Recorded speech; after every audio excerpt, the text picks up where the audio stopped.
എടാ പ്രസിഡന്റ് അല്ലടാ പോണത്.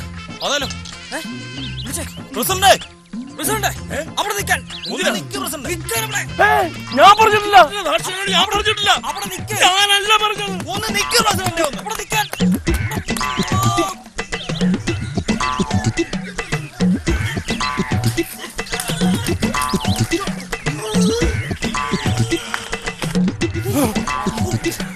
സത്യമായിട്ടും ഞാൻ ദാഷാനോട് ഫോട്ടോ ചോദിച്ചു എന്നുള്ളത് നേരാ. അത് നിങ്ങൾ ഉദ്ദേശിക്കുന്ന പോലെ അങ്ങനെ ചുമ്മാ ഒരു കാര്യത്തിനല്ല. പഞ്ചായത്തിന്റെ ഐഡന്റിറ്റി വേണമെങ്കിൽ ഐഡന്റിറ്റി കാർഡ് ഒട്ടിക്കാൻ ഫോട്ടോ വേണ്ടേ? ദാഷിയാണ് പ്രസിഡന്റ് എന്നെ പറയുന്നത്. കാണാനില്ലെന്ന്. ആരോ ദാഷാണിയെ കാണാനില്ലേ? അല്ല പ്രസിഡന്റ്, പിന്നെ നമ്മുടെ പുരുഷൻ ചേട്ടനെ കാണാനില്ലെന്ന്. അയ്യോ പുരുഷനവിടെ പോയി. എവിടെ പോകാൻ കട അടച്ചിട്ട് പുരുഷൻ ചേട്ടനെ കാണാനില്ല. പീടികയുടെ ഓണാഘോഷ പരിപാടി എല്ലാം ചുമതലപ്പെടുത്തിയത് പുരുഷൻ ചേട്ടനല്ലേ? ആ പുരുഷൻ ചേട്ടനെ കാണാനില്ലാത്തത് നിനക്കറിയാലോ. പ്രസിഡന്റ് അറിയാവോ, അടുത്ത പഞ്ചായത്തിൽ ഓണാഘോഷത്തിന്റെ പരിപാടി ഇട്ട് എന്നെല്ലാം പരിപാടി നടക്കുന്നത്. നമുക്ക് ഈ പരിപാടി കേട്ടിട്ട് വല്ലതും നടക്കുമോ? കലം തല്ലിപ്പൊട്ടിന് ഞാൻ ഏറ്റു. കലം തല്ലിപ്പൊട്ടിന് നടക്കുന്നല്ലോ സ്ഥിരം വീട്ടില്. അല്ല ഇപ്പൊ ഓണത്തിനുള്ള പരിപാടി ഞങ്ങൾ ചോദിക്കുന്നു. അപ്പൊ എന്ത് ചെയ്യും? എന്റെ പ്രസിഡന്റ് വല്ല തീരുമാനം ഉണ്ടോ? ഏറ്റത് പുരുഷനാണോ? എങ്കിൽ പുരുഷൻ നടത്തിക്കോളും.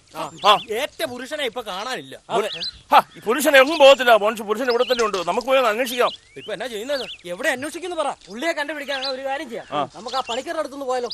മനസ്സിൽ ഇവിടെ തീ പിടിച്ച് നിൽക്കുമ്പോ പണിക്കരുടെ അടുത്ത് പോയി പ്രശ്നം വെക്കുന്നത് ഒന്നും മിണ്ടാരിയേട്ടാ. എല്ലാടാ പ്രശ്നം വെക്കുന്ന കാര്യമല്ല പറഞ്ഞത്. പിന്നെ നമ്മൾ മറ്റേ മനോജ് പണിക്കരല്ലേ, മള്ളിയുടെ അടുത്ത് പോയി നമുക്ക് തപ്പാന്ന്. ഓ അങ്ങനെയാണെങ്കിൽ ആ പണിക്കര് എനിക്കറിയാന്ന്. ആ കാട്ടിക്കൂടെ നടക്കുന്ന അതേന്ന് ഒരു പണിയ്. നിങ്ങൾ ആ ജംഗ്ഷനിലേക്ക് വിട്ടു. ഞങ്ങൾ രണ്ടും പുള്ളിയെ തപ്പിക്കൊണ്ടിരാം. നീ എന്നോട് വേണം. എടാ ഈ പണിക്കരെ കാണിച്ചു തരാന്ന് പറഞ്ഞിട്ട് നീ എന്തിനാന്ന് ഈ പള്ളക്കകത്തോട്ട് വിളിച്ചോണ്ട് പോണേ? എടാ നീ ഒന്നും മിണ്ടായിരുന്നടാ. പുള്ളി ഇവിടെയൊക്കെ കാണത്തുള്ളൂ. പാമ്പാണോ? പാമ്പും ചേമ്പൂന്ന് കളി. നീ മിണ്ടായിരുന്നു. ഭയങ്കര പേടി. പണിക്കരേ പണിക്കരേട്ടോ പണിക്കരേട്ടോ പള്ളക്കകത്ത് എവിടെയാടാ വീട്ടില്? പണിക്കരേ പണിക്കരേ ഇനി പണിക്കരേട്ടനെ എവിടെ പോയി തപ്പിയെടുക്കൂടാ? ഇത് പണിക്കരേട്ടാ മീനുകുട്ടി. മീന് അതാരാ? മീനുകുട്ടി വെറുതെ സുതി മീനുകുട്ടി മിണ്ടായിരുന്നടാ. പണിക്കരേട്ടാ ഇനി പണിക്കരേട്ടനെ എവിടെ പോയി തപ്പിയെടുക്കൂടാ? ഇത് ഇതോടാ പണിക്കരേട്ടൻ. നമസ്കാരം പ്രിയ പ്രേക്ഷകരെ. നമ്മുടെ നാട്ടിലെ വേറിട്ട നാട്ടുകാഴ്ചകളും വ്യത്യസ്ത വ്യക്തിത്വങ്ങളും സമ്മാനിക്കുന്ന നമ്മുടെ നല്ല നാട് എന്ന പരിപാടി ഈ എപ്പിസോഡിൽ നമ്മൾ പരിചയപ്പെടുന്നത് കപ്പയെക്കുറിച്ചുള്ള ഒരു പരിപാടിയാണ്. നമ്മുടെ നാട്ടിൽ ഏറ്റവും കൂടുതൽ നിങ്ങളിങ്ങനെ കപ്പയും പറിച്ച് നടന്നാ മതി എന്റെ പൊന്നു പണിക്കരേട്ടാ. അതെ, എന്നെ പ്രശ്നം എന്നാ പ്രശ്നം? ഇവിടെ ഓണം ആയിക്കൊണ്ട് ഇവിടെ എന്നാ പരിപാടി? നമ്മുടെ ക്ലബ്ബിൽ വല്ല പരിപാടി നടത്തണ്ട. ക്ലബിന്റെ പരിപാടിക്ക് വേണ്ടിയിട്ട് നമ്മൾ എല്ലാവരും കൂടിയല്ലേ തീരുമാനിച്ചേ? അതെ. എന്താ തീരുമാനിച്ചേ? ആരെങ്കിലും സിനിമ നടിയോ സിനിമ നടനെ കൊണ്ടുവന്ന് പറഞ്ഞു. അതിന്റെ ഉത്തരവാദിത്തം മുഴുവൻ എടുത്തുകൊണ്ട് പുരുഷൻ ഏറ്റിട്ടുണ്ട്. അതിന്റെ തമിഴ്നാണോ നടനാണോ നടിയാണെന്ന് എനിക്കത്തില്ല. തമിഴ് സിനിമയിലോ മലയാള സിനിമയിലോ കന്നഡയിലൊക്കെ അഭിനയിക്കുന്ന ആരാണ്ട് ശരിയാക്കുമെന്ന് പറഞ്ഞിട്ട് പോയി. അത് നടിയാണോ എനിക്കറിയത്തില്ല. നീ എങ്കിൽ ശ്വേതാമേനോനായിരിക്കും. എന്റെ രവി ചേച്ചി.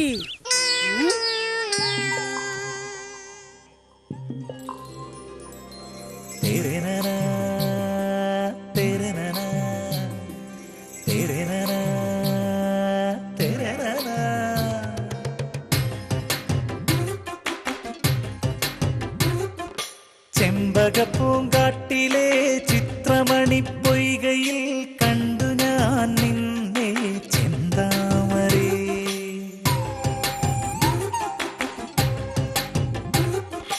ചെമ്പകപ്പൂങ്കാട്ടിലെ ചിത്രമണി പൊയ്കയിൽ കണ്ടു ഞാൻ നിന്നെ ചെന്താമരേ.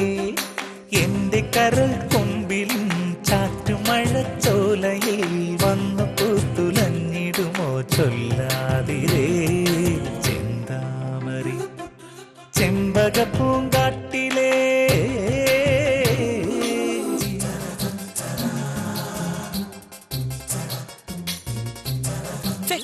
നീ ഇതെന്നെ ആലോചിച്ചോണ്ടിരിക്കുവാ ചേട്ടാ. നീ എന്ത് ചെയ്യും അത് പറ. അതെ, നിങ്ങൾ ഇത് ഓടുത്ത് പേടിക്കേണ്ട യാതൊരു കാര്യമില്ല. എന്താണെന്നറിയോ? പുരുഷനെ ഏറ്റെന്ന് പറഞ്ഞാ വിളിച്ചത്. പുരുഷൻ ഇപ്പൊ കോട്ടയത്ത് വന്ന് നിൽക്കും. നമ്മളെല്ലാവരും അങ്ങോട്ട് ചെന്നാൽ മതി. ഞാൻ ഈ പരിപാടി തീർന്ന ഉടനെ പോകാൻ വേണ്ടി റെഡി ആയിട്ട് നിൽക്കുക. പിന്നെ വഴിക്ക് മറ്റവരെ കൂട്ടണമെങ്കിൽ നമുക്ക് കൂട്ടുകയും ചെയ്യാം. അല്ലെ? പ്രസിഡന്റിനെ അനിയനെയൊക്കെ വിളിക്കണ്ടേ? അവര് വഴി നിൽക്കുന്ന കണ്ടിട്ടല്ലേ നമ്മൾ ഇങ്ങോട്ട് വന്നത്. എന്താ പ്രശ്നം? എല്ലാ മാന്യ പ്രേക്ഷകർക്കും ട്രാഫിക് ബ്ലോക്കിന്റെ പുതിയൊരു എപ്പിസോഡിലേക്ക് ഹാർദവമായ സ്വാഗതം. ഇന്ന് നമ്മൾ ബ്ലോക്ക് ഉണ്ടാക്കാൻ വേണ്ടി എത്തിയിരിക്കുന്നത് ഒരു നഗരപ്രദേശത്താണ്. ഇവിടെ ഒരുപാട് ബ്ലോക്ക് ഉണ്ടാകാൻ സാധ്യതയുണ്ടെന്ന് നമുക്ക് തോന്നുന്നു. ഒരു വണ്ടി വരുന്നുണ്ട്. നമുക്ക് ഇവിടെ നിന്ന് ഈ വണ്ടികളെയൊക്കെ പിടിച്ച് അവരോട് ഒരുപാട് ചോദ്യങ്ങളൊക്കെ ചോദിച്ച് കോനാട്ട് ഏജൻസീസ് നൽകുന്ന നല്ല സമ്മാനങ്ങളൊക്കെ കൊടുത്ത് നമുക്കൊന്ന് ഇവിടെ നിന്ന് ബ്ലോക്ക് ചെയ്യാം. അല്ലേ? ഒരു വണ്ടി വരുന്നുണ്ട്, നമുക്കൊന്ന് ബ്ലോക്ക് ചെയ്യാം. നമസ്കാരം. ദൃശ്യയുടെ ട്രാഫിക് ബ്ലോക്കിലേക്ക് സ്വാഗതം. എന്താണ് പേരെന്താണ്?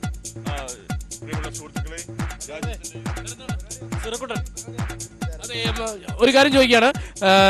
നമ്മളൊരു ചോദ്യം ചോദിക്കും, അതിന് കറക്റ്റായിട്ട് ആൻസർ ചെയ്യുകയാണെങ്കിൽ കോനാട്ട് ഏജൻസീസ് അടിപൊളി ഒരു സമ്മാനമുണ്ട്. ഉത്തരം പറയാൻ നിങ്ങൾ റെഡിയാണ്? ചോദ്യം ചോദിക്കാൻ ഞാൻ തയ്യാറാണ്. എന്റെ ചോദ്യം ഇതാണ്: തണ്ടുരുളും തടിയുരുളും തടിമേലൊരു ചെറുമണി കുരുമുളക് ഉരുളും. ഇതൊരു 10 തവണ പറയാമോ? തണ്ടുരുളും തടിയുരുളും തടിമേലൊരു ചെറുമണി കുരുമുളക് ഉരുളും. ഒരു മിനിറ്റ്. തണ്ടുരുളും തടിയുരുളും തടിമേലൊരു ചെറുമണി കുരുമുളക് ഉരുളും. തണ്ടുരുളും തടിയുരുളും തടിമേലൊരു. അതെ സുരക്കുട്ട, ഒരു വേറൊരു പ്രശ്നമുണ്ട്. എന്താണെന്ന് വെച്ചാൽ ഞാൻ ഈ ചോദ്യം ചോദിക്കുമ്പോൾ നമ്മൾ സുഹൃത്തുക്കളാണ് നമ്മൾ കണ്ടുകൊണ്ടിരിക്കുന്നവർ അറിയരുത്. സംഭവം മനസ്സിലായോ? ഇപ്പൊ എന്താ പ്രശ്നം? എന്താ അതല്ല ഇപ്പോഴെന്താ പ്രശ്നം? നീ വണ്ടിയിലോട്ട് കേറ്. എടാ തണ്ടുരുളും തടിയുരുളും. നീ കൂടുതൽ ഉരുള് കേറാൻ വണ്ടിയില്. ഹരീഷ ഇത് പിടിച്ച്.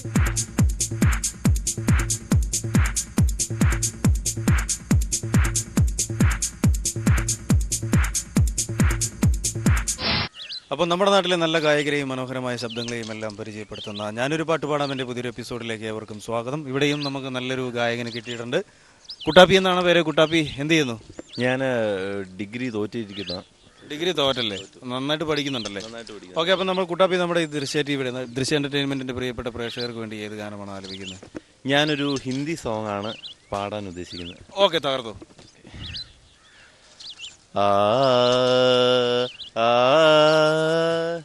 പൽദേശി പൽദേശി. വേറൊരു കാര്യം പറയണേ, ഞാനും പരിപാടിയുടെ ഇടയ്ക്കായിരുന്നു. അപ്പൊ അതിന്റെ ഇടയ്ക്ക് വന്ന് ഇവരെല്ലാം കൂടെ വന്നിട്ടുണ്ടേ. നമ്മുടെ ദൃശ്യം ആര് വന്നിട്ടുണ്ട്? ഒന്ന് ഓഫ് ചെയ്യണേ. നമ്മുടെ ഓണത്തിന്റെ ഒരു സ്പെഷ്യൽ പരിപാടി ചെയ്യാനായിട്ട് നമ്മുടെ സുഹൃത്തുക്കളെല്ലാം ഉണ്ട്. നമ്മുടെ പ്രസിഡന്റും സുരക്കോട്ടനും എല്ലാം കൂടെ വന്നിരിക്കുന്നു. ഞാൻ ഷൂട്ടിലാണ്. സാരമില്ല മകളെ, പിന്നെ പാടാ കേട്ടോ. അടിപൊളി, നല്ല പാട്ടായിരുന്നു കേട്ടോ. രക്ഷപ്പെടണേ. നന്നായി.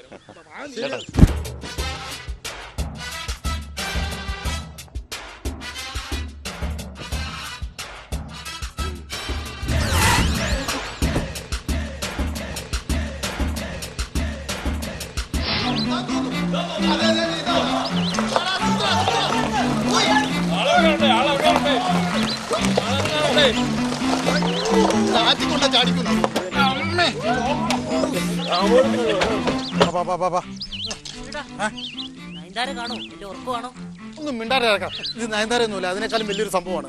അത് നീ കാണാനിരിക്കുന്നുള്ളൂ, മനസ്സിലായോ? പിന്നെ പ്രസിഡന്റ് അറിയാമോ, ഈ വ്യക്തിയും ഞാൻ തമ്മിലുള്ള ബന്ധം? ഈ വ്യക്തിക്ക് ഗിന്നസ് ബുക്ക് കിട്ടുന്നതിനേക്കാൾ മുമ്പ് ഈ പുള്ളി എന്റെ കടയുടെ പച്ചബുക്കിൽ ആദ്യം കയറിയത്. അതിനുശേഷമാണ് പുള്ളി ഗിന്നസ് ബുക്കിൽ കയറിയത്. അത്രയ്ക്ക് ഞങ്ങൾ അടുത്ത ബന്ധമാണ്. അതെ, നമുക്ക് ഇവിടെ വെയിറ്റ് ചെയ്യാം. ഞങ്ങൾ ഫോൺ വിളിച്ചായിരുന്നു പുള്ളിയെ. ഫോൺ വിളിച്ചപ്പോൾ പുള്ളി പറഞ്ഞു ഇവിടെ വെയിറ്റ് ചെയ്യും, ഇപ്പം ഇങ്ങോട്ട് വരാമെന്ന് പറഞ്ഞു. അപ്പം നമുക്ക് ഇവിടെ വെയിറ്റ് ചെയ്ത് നിൽക്കാം. അപ്പോൾ വാ, പിന്നെ ധൈര്യമായിട്ട് പോരും, നമ്മുടെ വീടല്ലേ.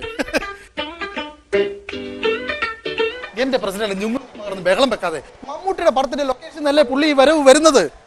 ഒരു നമ്മൾ വിളിച്ചത് കൊണ്ട് മാത്രമാണ് പുള്ളി വരുന്നത്. അതാണ് ഈ പുരുഷവും പുള്ളിയും തമ്മിലുള്ള ബന്ധം, മനസ്സിലായോ?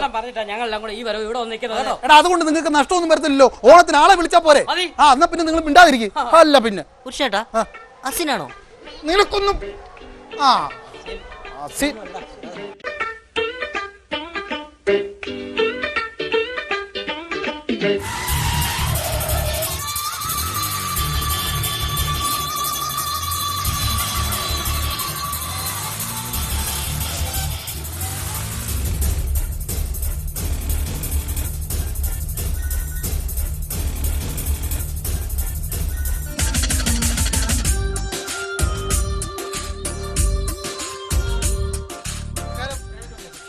നമസ്കാരമുണ്ട്. നിങ്ങൾ വന്നിട്ട് ഒത്തിരി നേരമായോ? അപ്പൊ നമുക്ക് തുടങ്ങാം. ശരി.